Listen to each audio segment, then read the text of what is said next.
Once there was a land where dragons lived and roamed, made sure to keep their treasure and all their horns nice and combed. There was a town and a castle with people kind and fair, but one day a dragon came and gave them quite a scare. He would come along at night, a few minutes after 2, the deadly beastly dragon, named Bartholomew. But they never saw the dragon. He came much too fast. Those that did see him, that sight would be their last. "We must find that dragon," said the king. The desperate people, they would do anything. Without even knowing what the dragon looked like, they set off. Surely they wouldn't make a mistake. Weren't they smart enough? In a nearby cave, soundly sleeping, laid Gertrude the young dragon. All her treasure was won fairly. She never hurt a fly, even if they were nagging. But that didn't matter to the soldiers. They were just here to trap. They picked the wrong dragon, one just taking a small nap. They locked up poor Gertrude, with fear in her eyes, forced into chains, all painful and tied. They thought they had captured the right dragon. Weren't things looking bleak? But Gertrude couldn't tell them. She couldn't even speak. Gertrude awoke, with 2 blinks of her eye. Down at the end of the hall, she heard a small sigh. Gertrude thought he was strange as he walked down the hall. He seemed to be curious, not scared of her at all.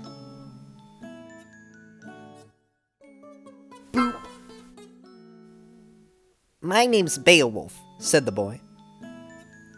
"I have a plan, mischievous ploy. I've seen the evil Bartholomew. I'm the only one who has. I managed to sneak by before he caught me. I was much too fast. I'll help you escape. Just wait a moment." The keys in disguise were held by the guard. Getting past him, now that wouldn't be hard. Into the lock, Beowulf put the key. It opened very quickly, just on turn 3. "Let's get dressed on up." So they went. What a sight. Gertrude couldn't fit.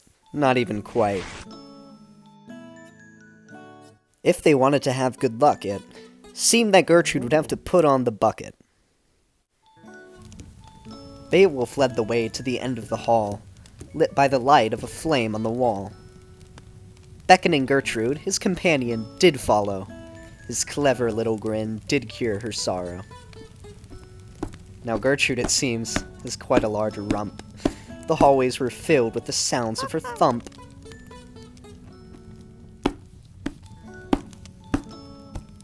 Outside of the castle, the sky gleamed in a glimmering twilight.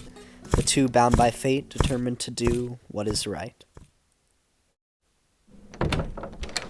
"Now, let's prepare here," he said, opening the door.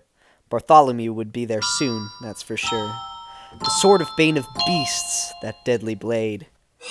He had been training since the ripe age of 8.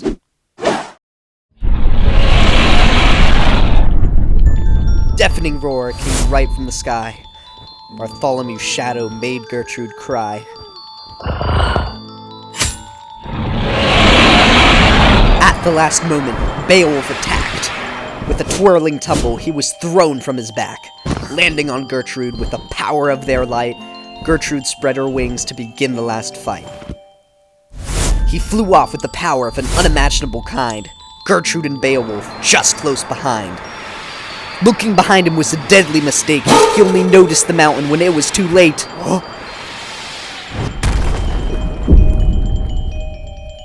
He fell to the ground with a deep, painful groan. The pair has a fair chance, as it is now shown. With a high jump and a slice of his sword, the beast Bartholomew he headed toward. As an attack was over in an instant, the fight was over. Or is it?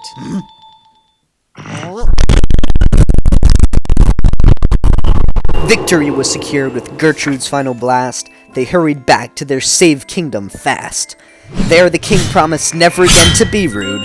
Thus ends... The Legend of Gertrude.